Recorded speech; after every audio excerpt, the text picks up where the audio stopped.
Good morning, Saturday moaners. Are you all having a moan? It's 20, what is it right now? It's 23 degrees here in London.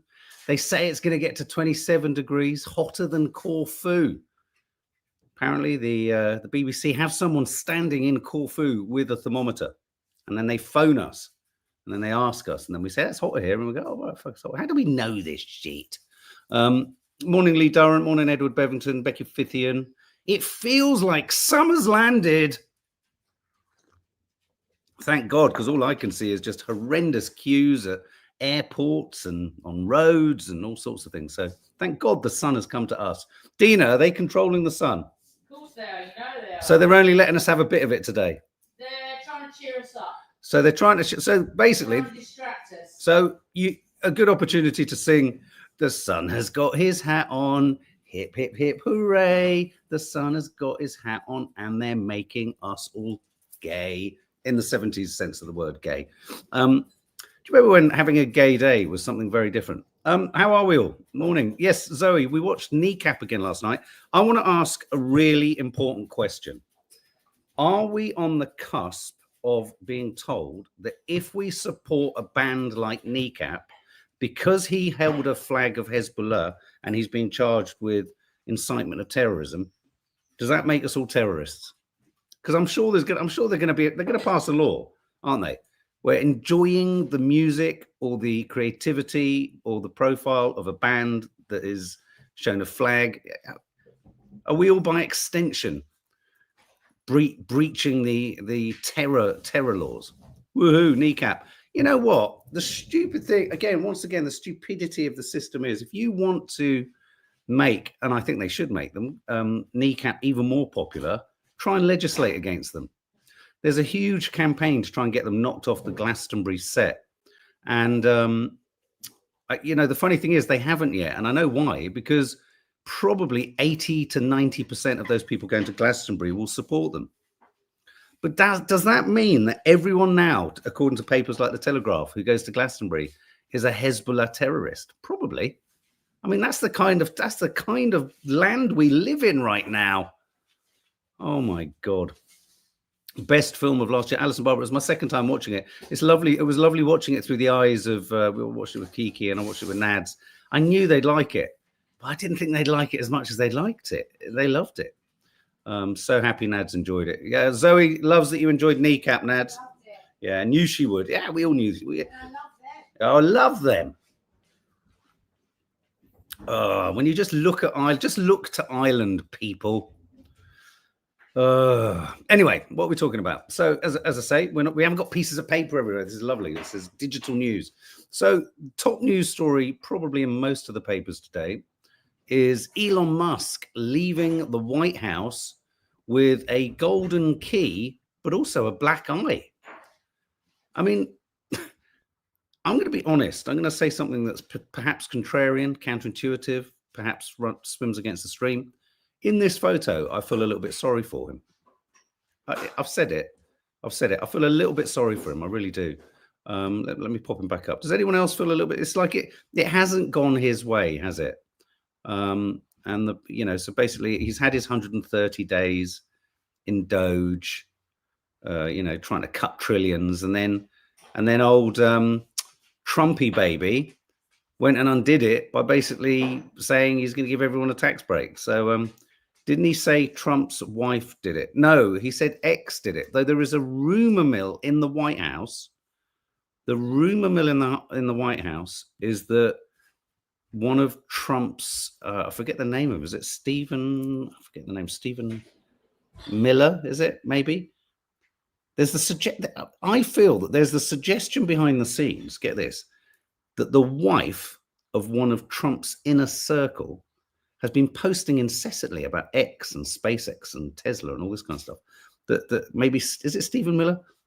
Stephen Miller, yeah, punched him in the face. I think that's the suggestion. But what I'm going to do now is I'm going to show you a film from the Oval Office, and he's asked this very question. Ask quickly, Mr. Musk, what is your eye okay? What happened to your eye? I noticed there was a bruise there. Well, it wasn't. I wasn't anywhere near France, so. Did you get that? Gag number one. I wasn't anywhere near France. basically referring to Macron being double punched in or double pushed in the face, double shoved in the face. What does that mean? No, I didn't notice his First lady of France. Too much irony for the press corps there. Even for, even Musk is 3 steps ahead of them. getting slapped. I didn't notice.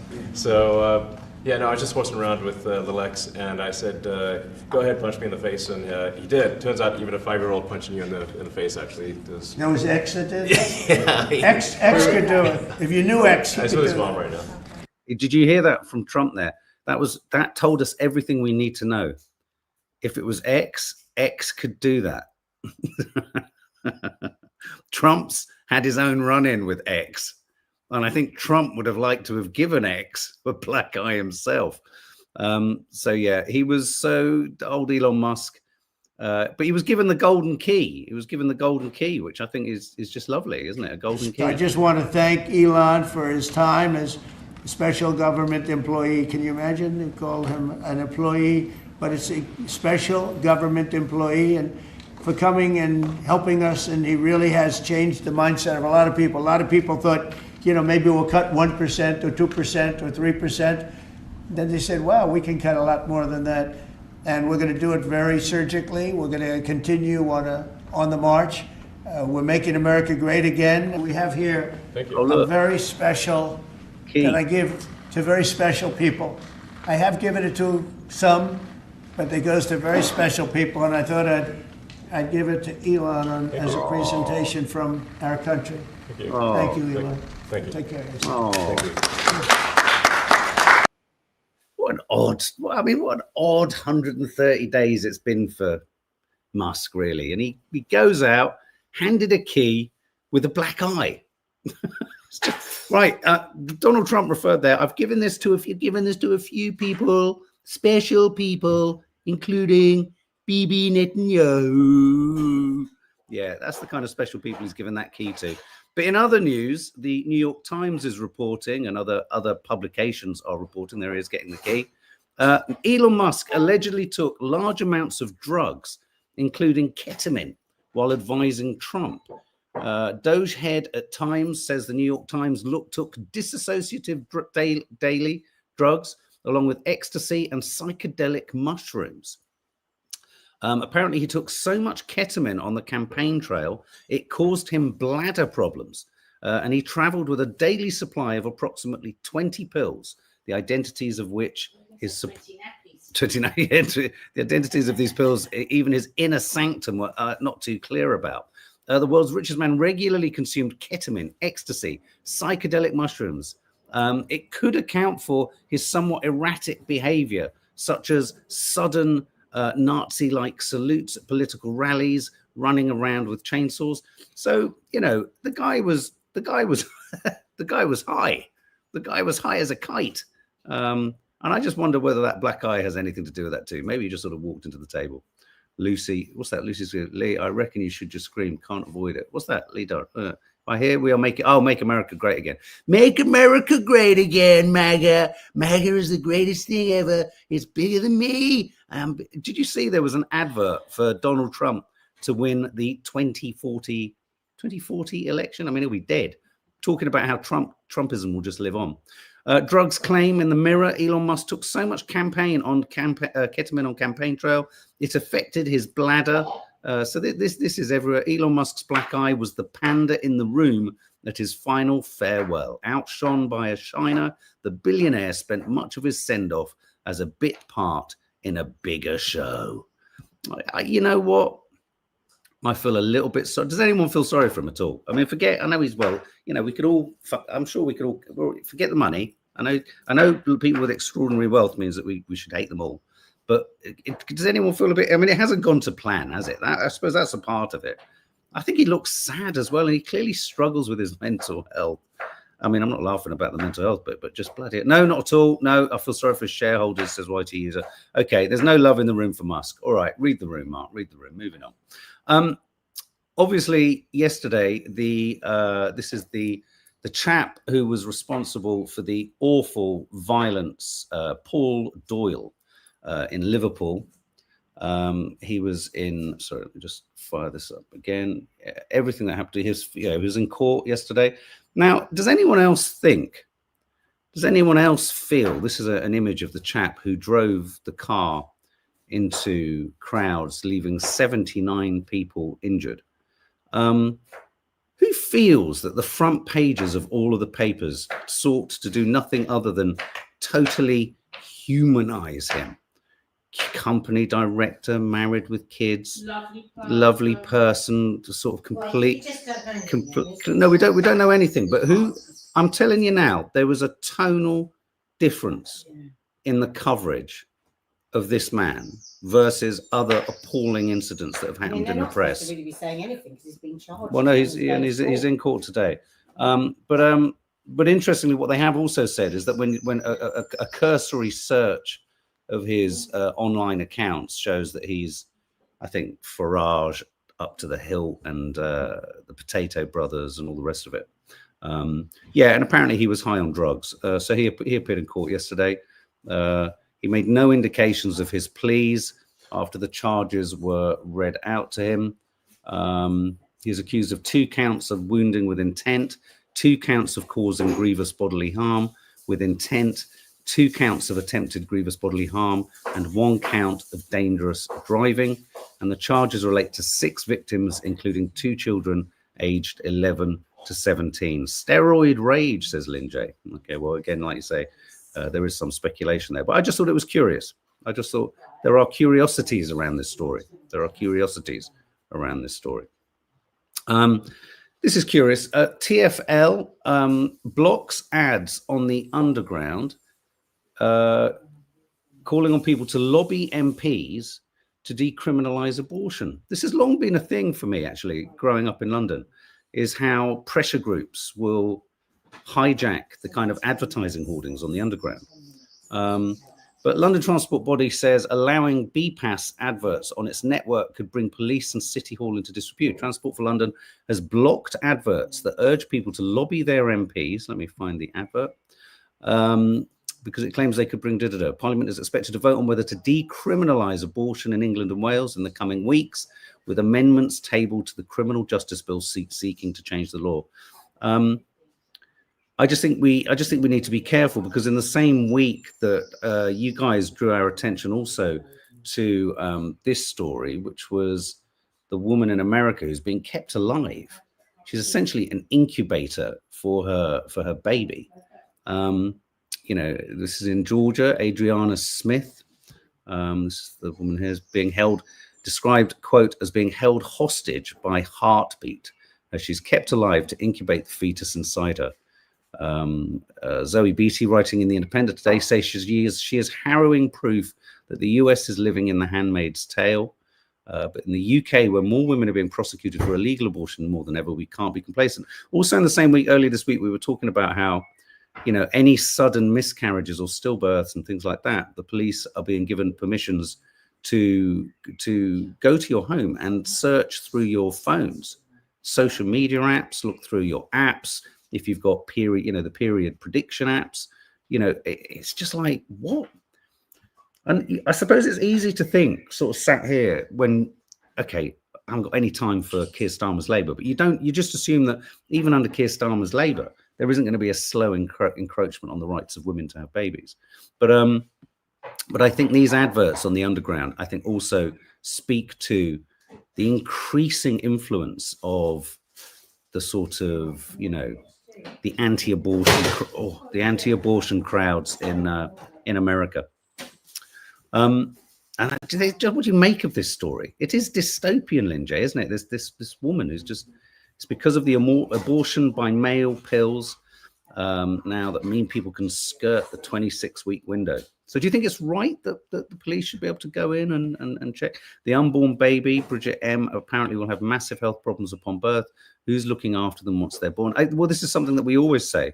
It's all well and good sort of insisting that every baby is born, but who the fucking hell's going to look after them? If you're standing there saying you've got to have this baby, and you're saying, okay, well, I'll look after them too. Sadiq Khan was in the news this week, wanting to decriminalize weed across London, saying we should follow in the footsteps of New York. Now, always a highly kind of contentious topic, this, because on the one hand, I think on the one hand, more and more research shows that just the smallest amount of alcohol is definitively bad for you. Weed, due to the strength of it, it's a lottery. Many, I think, we've had many discussions here, many arguments about it here. The idea that at least weed doesn't lead to people running around smashing shit up, like, with alcoholic fueled violence and stuff like that. But it can lead to huge mental health crises. It can lead to schizophrenia. It can lead to psychosis. And, the strength of much of the kind of street level kind of cannabis is petrifying. It bears no relationship to the cannabis or spliff that we were smoking when we were younger. There's always the distinction. When I'm talking about this, I'm never talking about medical grade cannabis or cannabis for medical purposes. I think you absolutely decriminalize cannabis where, when, and if it in any way helps with a medical situation. I think it makes total sense. I tell you what made me pause on this, because I'm a big believer that if you criminalize anything, it doesn't mean people don't do it. But in this article, which is it's a big article in The Guardian this weekend, they talk about how a chap called Brian Paddock, who was the head of the police in Lambeth, they did an experimental run back in 2001, where they, for about 6 months, they decriminalized the possession of cannabis. And what they discovered was it freed up more than 2,500 hours of police officers' time. Here's the question I want to ask you guys. Why are the Brits so hypersensitive about this? Especially when, and this is the odd part of it, when so many of those people who are anti-decriminalizing weed, and this is a gross generalization, but we also have a massive problem in this country with middle class families using cocaine. Cocaine is everywhere. Parents, middle class cocaine users is much more prevalent than we like to think. Look at the COVID parties that the Tories were caught doing all through COVID. Cocaine was found at all of those parties. So often those who are sort of saying you can't decriminalize, you mustn't decriminalize cannabis, are probably having a cheeky line here, there, and everywhere at a barbecue in the Cotswolds. So it seems strange. But why are we so hypersensitive? So whilst you answer that, but then I also want to say this. When I was in New York last year, I tell you something I noticed. I think it must be decriminalized, because there are bong shops and cannabis shops absolutely everywhere. Every other shop was a cannabis shop. I mean, I was shocked. Everywhere you went, the smell of extraordinarily strong spliff was everywhere. And I mean, spliff was never really my thing, because I didn't like sitting in a corner, getting red-eyed, giggling and getting hungry, and then feeling sick. It just didn't float my boat, and then feeling really paranoid after the event. And so all I noticed was so many people were just kind of lounging around in corners, on street corners, outside shops, and in kind of parks and in squares, spliffed out of their mind. Now, they weren't a menace. They weren't a threat. But it was depressing as fuck. It really was. It was really, really depressing. So Snowdrop 4085. I think it's the invasion of your own space with the smell. It smells like armpits to me. I had to move away from a neighbor that smoked weed all day long. I couldn't have my windows open, and I hated the smell. Yeah, we get that. I mean, all over London, everywhere you go, there's just the constant pump of spliff. Hedge Witch. I've been using prescribed cannabis whilst waiting on my new hip. I could use the opiate-based pain relief, never mind while waiting on a list. As I say, I personally think all cannabis should be made available to anyone with a condition that it benefits. Anyone, everyone, everywhere. Lucy Williams, Nora, the stink is gross wherever you are. I have to smoke it now and then to eat and sleep. I'd be dead without it, but I detest the smell and I detest having to smoke it. My worry with decriminalizing it is, it's like with all things. You decriminalize it, and then you'll get sort of grades of strength that you can buy legally. My worry with decriminalizing weed is that will it drive people for a sort of more extreme high or hit elsewhere? I mean, the way drug dealers work and the way drugs work, Because some people sometimes say, why would drug dealers want people to die of an overdose? They don't. They don't want it to. Of course they don't. You're their customers. But what they do want you to do is get more hooked on stronger and stronger stuff so that you need it more frequently. Obviously, they want you to stay alive for as long as possible, but they're not going to look after you, are they? So I do worry that, where will all the dealers go? And then what will people be hunting for next? The smell of my college years, says Steph Schultz. So I don't know. On the one hand, I understand it politically. I understand it in terms of freeing up more time for the police. I think you could certainly decriminalize the possession of cannabis. I think that kind of makes sense. Yeah, that there are QR codes at every kind of crossing in the street that says "Get your spliff from here." Yeah, and there's Sadiq Khan in a legal cannabis factory in Los Angeles. Stephanie, we were at the Chelsea Flower Show last week. Sore subject, don't mention it in this household, and came across the smell a few times. We live in sleepy Aberdeenshire. Chelsea, just around London too. I think I understand what you're saying. The long-term side effects are not worth it. It smells terrible. Yeah, I get really frustrated that most people who are spliff heads go, this is so much better for you than drink. It makes you really fucking boring. That's the other problem with it. If you smoke a lot of it, my God, there's no one more boring than a spliff head, really. All they talk about is their spliff. Oh, this is funny. So obviously shoplifting is a massive problem, isn't it? Oh, I saw someone get done yesterday. Did you? Yeah. And I saw someone the other day get pulled in Sainsbury's, and I felt really sorry. She looked absolutely desperate. She looked desperate. This wasn't a woman who was like, she just looked desperate. She looked frightened. She looked scared. She looked like she'd obviously been pushed to the edge of her wits. But take a look at these people here. This couple here, Pauline Al-Sayed and her husband, Mark Wheatcroft. This is them outside Salisbury Crown Court. And they're known now as the UK's poshest shoplifters. Why? Because they stole Le Creuset cookware. They've both been fined for taking two. Well, I was going to say, how do you lift this shit? For the fine £2,500 for nicking Le Creuset from Marks and Spencer's and a garden centre. She was get this, this woman here. She's a former criminology lecturer. And she describes herself as the UK's poshest thief. She managed to avoid jail, but was fined £1,500. I mean, like Nadia says, how the fuck do you carry that shit out? It's so heavy. I mean, you're going to kill someone with it. But I have to say, Le Creuset is stupidly expensive. Most other shops and stores you could get. What's the shop that you go to, girls, for your TK? TK will have something that's not. What you want is weight, don't you? You want something that if you drop it on your foot, you break your foot. This will make Nadia very happy. Sure. Yeah, normal people's sex scenes are going to be shown in schools to teach consent. Good. Yeah, you're always saying that. I wish people would look to normal. This is obviously the drama. Daisy Edgar Jones, Paul Mescal. Ita O'Brien, the intimacy coordinator on the BBC series, said she's proud that it's being used in secondary schools as to help children or teens explore sexual consent.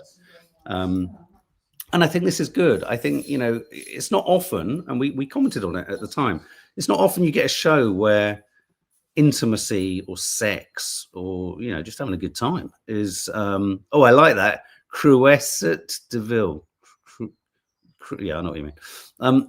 Where, sex can be tender, but it can also be sexy, but it can also be equal and shared and enjoyable.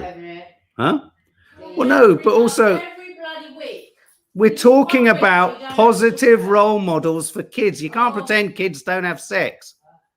God's sake, if you had your way, we'd live in Mary fucking Whitehouse's country. Correct. Jesus. So if kids are going to go to anything, I'd rather they saw sex scenes from normal people at school than a bunch of nasty porn at home. So I think this is a good thing. The sex scenes attracted so much. They were incredibly, and I think the reason I found them so awkward was because they were actually really authentic and real. But look, I thought this image was really telling. When people say, either it must be really cool that you get to do sex in films, or, oh my God, it must be really awkward. Look how awkward it is. Look at all the kit around them. Look at the camera. Look at the jib. Look at the light. There's the director. There's the focus puller on the left. It's tough. It's not an easy thing to do. Yes, she did. She's not Irish. Daisy is not Irish. Okay, here's the big debate. Who here does steps? Does anyone do steps? Me and Nads are trying to get back on 10,000 steps a day. Where has this 10,000 steps malarkey come from? Is it a completely artificial construct?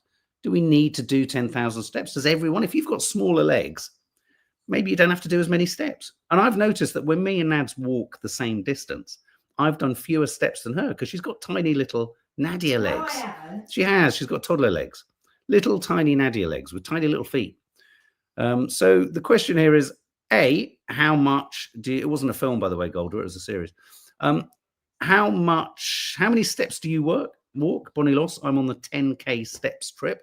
Do you really need to hit this magic number, though? I love steps, the group, says Dawny Harvey. Very good. You know, so is it a requisite to go 10,000 steps, or is it just a gimmick? So they say that walking just 2,000 to 3,000 steps a day can reduce your risk of heart disease. It is amazing, actually. One of the benefits of this is when you look at what you're supposed to have done, you're supposed to have only done, they recommend something like an hour and a half across a week, vigorous exercise. I mean, I obviously do far in excess of that when I'm well. But that's actually quite, it's amazing because, of course, vigorous to different people is different. I walk 30K a day, Luna loves Lucky. You must be like biltong. You must be built like biltong. I had some biltong the other day. It's weird. Yeah, so 2,000 to 3,000 to reduce your risk of heart disease.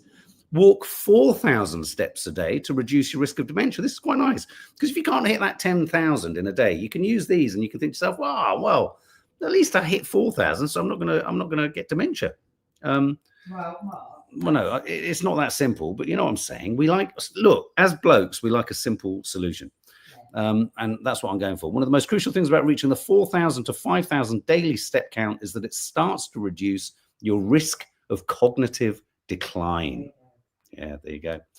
Walk 7,000 steps, and I would 100% agree with this next one to anyone here who has any mental health issues, depression, anxiety, etc. Walk 7,000 steps to lower your risk of depression. Yeah. So Mark, are you quoting that one? Why would I not be? I've always said my exercise is part Yeah, of my but you mental health. don't go for a walk every day. No, but It's I the do walk exercise. in, but No, I it's the know. walk in nature. It's being outside that Yeah. helps. It helps the serotonin and all that. Miles says it depends on your pace too, though. You have to walk at a moderate pace, not saunter along it. You're absolutely right. You can't just idly stroll pointing at trees. Though, you know, there's something to be said for that. Yes, so 7,000 steps, found that those who take 7,000 steps have a 31% lower risk of depression. So do you really need to hit 10,000? Around 9,800 steps per day. Studies have found that's the optimal dose. So what they think they've done is they've just rounded it up to make it neat. So yeah. So if you fall short of the 10,000 in a day, don't panic, Mr. Mannering. Don't panic. You'll be fine. My sister has just run for 40 minutes. I'm sitting outside having a cigarette, and she's just jumped in the pool and done several laps. We are so different. Lucy Williams. Oh, sorry, that's Steph. Lego is better for mental health. Sad. Sod walking, says Stuart G. Oh, who remembers Loretta Swit from MASH? Actress who played Hot Lips Houlihan. She's died, sadly, at the age of 87. And it's funny, I've been thinking about MASH a great deal because we've been watching that new series, 4 seasons. Do check it out. Nads, we need to finish that. 4 seasons. Oh, it's so good. It's so good. But of course, Alan Alda was the director of that, and Alan Alda has a cameo in this. And of course, he was in MASH. He was in MASH too. And it's based on a book and a film. On a film, yes, based on a film. But I mean, for me, I remember Matt. Did you know that the finale of MASH, Nads, was watched by 100 million viewers? No. It's the most watched episode of any scripted drama or comedy ever. Wow. And I do remember back in the 70s in our flat in Blenheim Crescent, there being great excitement around MASH. Oh, go away. Yeah, so I loved it. I loved it too. Based on the film, obviously, by Robert Altman. Brits caught in inhumane airport chaos as passengers fight and vomit in crush. I just wanted to share that headline for anyone who isn't going on holiday, can't afford to go on holiday, or is worried about going on holiday. Some people are having it really bad. Brits caught in inhumane airport chaos as passengers fight and vomit and crush. I think this is in Lanzarote. Let me have a look. Tell me where they are. Oh, that's really annoying when it does that. Yes, it's Tenerife South Airport. Here's some images. Look, just remind yourself, just think, oh, thank God for that. Oh my God, thank God I'm not there. Thank God I'm not there. Now, this next story, funnily enough, that was a bee that was just flying alongside my foot. This is astonishing. In America, a truck jackknifed or veered off the road or crashed or something, but it had hundreds of hives in it. 250 million bees on the loose in Washington state after a truck has rolled over. And what's amazing about this is, let me move you to this. There, look, that's the truck. Isn't that just bonkers? And just all around it, look, I'm gonna now, because I'm just gonna pull up this video. It's very short. It gives you a little sense of what was going on. You can kind of see the buzzy bees. Just thousands of them. Thousands of them. And what they tried to do, apparently, it's taken hours to do it. But what they're doing is they're all staying put. They're keeping the truck where it is, and they're allowing the bees to return to the hives so that they can all find their queen. And then some expert beekeepers are going to try and take them out, rescue them essentially. But yeah, 250 million reported a commercial lorry. It was carrying 70,000 pounds of pollinator beehives. It overturned. They had to issue notices in the local area saying avoid the area due to bee swarm and bee escape. More than 24 beekeepers assisted emergency responders, some of whom were stung incessantly. The swarm of bees was so dense it was like a cloud, said one of the beekeepers. It was pretty chaotic in Washington state. Well, do you remember that swarm we had in Spain? Oh, the swarm in Spain. I mean, when they swarm, I mean, the funny thing about swarm, I don't know if any of you have been caught in them, is you think you see it in the movies, you go, it's never that bad. And then you hear it, you look, and it's a fucking swarm. I was like, what's that shadow? Yeah. Sun. Really, what's the shadow? It's them controlling the weather, apparently, so Dina says. No, I know. But they're controlling the weather, Nads. Remember that. Final couple of funny stories. Oh no, where have we gone? Over here. British Airways cabin crew member was dancing high and naked in business class after 30,000 foot drugs binge. Yeah, let me get you the headline in the Sun. British Airways steward found dancing naked in business class after drugs binge.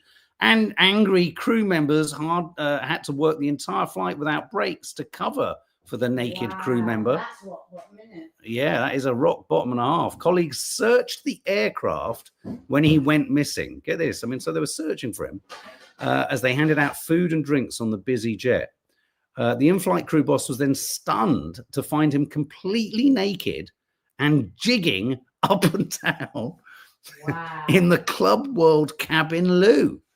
He was bundled into a pair of spare pajamas reserved just for first-class passengers on the flight from San Francisco, and was then escorted to the first-class cabin where he was buckled into a luxury seat for the remainder of the 10.5-hour journey. He received medical attention, was taken from the plane in a wheelchair. They've been suspended from duty. Fucking hell. That's the Mile High Club of a different sort, isn't it? Mile High clubbing.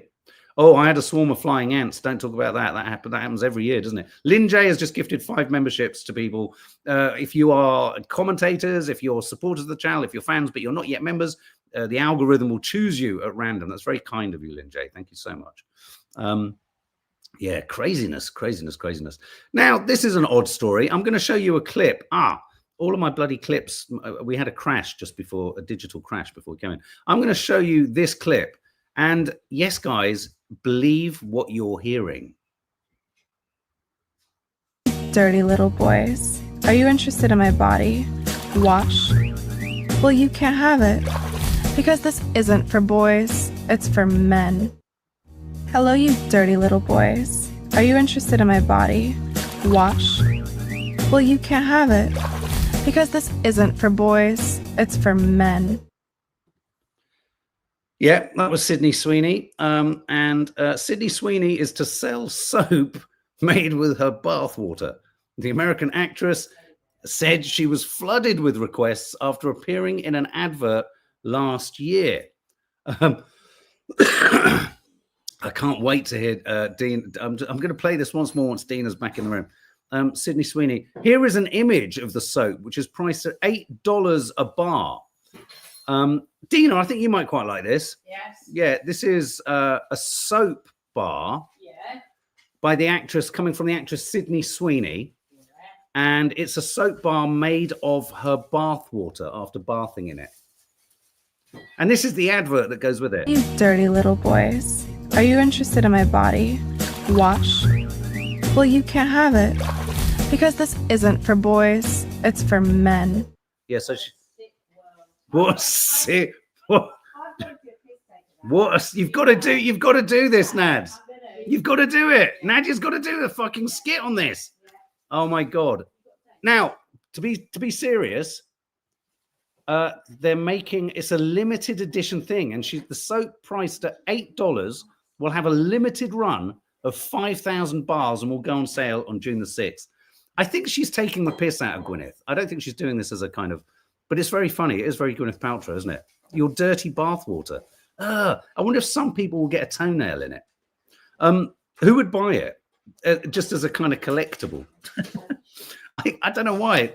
Nads, I kind of fancy a Sydney Sweeney's soap just on my shelves alongside the Donald Trump toilet roll. Yeah, that would be nice. Okay, I'm not one for Kardashian news, but even I was struck dumb by Kris Jenner's facelift. Oh my God! But she's become Kim Kardashian. She looks identical. So Kris Jenner is obviously the mum or the mummager of the Kardashians. She's had a facelift from a facelifter who allegedly costs anywhere up to or from $45,000. Look at that. I'd be hard, but if you flashed that image at me, I'd go, oh my God, is that Kim? Is that Kim? That was her before, and that's her afterwards.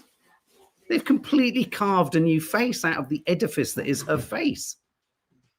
Look, there she is again, holding a rose just to make the whole thing just feel a little bit more, I don't know, natural, maybe.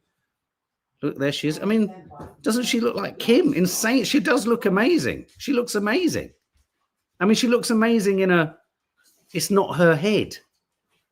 You know, like with some action figures now, you get an action figure like, say, Venom, where you have the monster's head and you have Tom Hardy's head. This is like a Kris Jenner doll with a Kim Kardashian head. The death becomes a look. Oh, for those of you who are Banksy fans, his new Banks. I don't know what I think of this Banksy. I was getting all excited. I was like, oh, new Banksy image. Where is it? Marseille Lighthouse. I want to be what you saw in me. The work depicts the shadow of a bollard turning into a lighthouse. So I suppose it's kind of neat. Black and white stencil graffiti depicts the lighthouse rises from the shadow of a bollard which it stands next to. Anyone here still? Are we all over Banksy? Do we all still love him? I mean, politically, he's on the right side of history. There you go. It's all right. I can't say I'm overly enamored with it. And anyone who's a fan of Madame Tussauds, well, be prepared. They're going to be making a waxwork of something incredibly important to the British. Yes, a Greg's sausage roll is going to feature at Madame Tussauds. I quite like this. I quite like this. I think this is quite funny. Greg's sausage roll is to be immortalized in wax at Madame Tussauds. The high street baker sells 1 million a day, and that will take its place alongside Attenborough, Shakespeare, and Stormzy. Look, do you want to see an image of it? Now, Yeah. look, there it is. Oh, I quite like that. Yeah, it's quite nice, isn't it? Oh, this is. You don't get this on. Anyone got any tips how to get this Oh, off? fucking hell! I love this thing. I know, but it never. It's my flower shaker. It's your flat. Sorry, guys. Keep looking at the Greg's sausage. I don't know. I can't see. What is it? What does it smell of?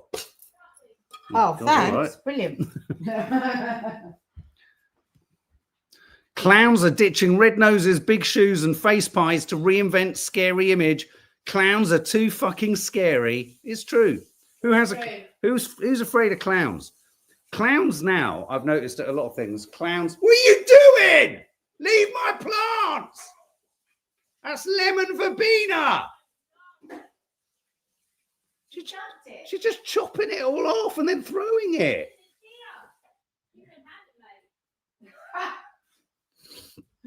Maybe you can't smell it. Yeah, clowns are too scary. They're too, you know what? I like a clown. Clowns, every time I see a clown, they look like a Tarquin. It's like they're wearing sort of, sort of plaid jackets and kind of, they have to look like, I don't know, they sort of look like hippie clowns. Anyway, don't like clowns, Helen. There you go. There's your Saturday news. I'm going to be heading off. I'm putting a little notice in my phone just to say when Sydney Sweeney's soap becomes available. And we will see you in 20 minutes for some what's the theme of the thingy today? Pizza? Outdoors. Just outdoors. It's outdoors. You like outdoors? Making lovely bread in the pizza oven. And the pizza oven is working, I hope, because we did do it last night. Anyway, guys, keep your comments coming in. Thanks for all of your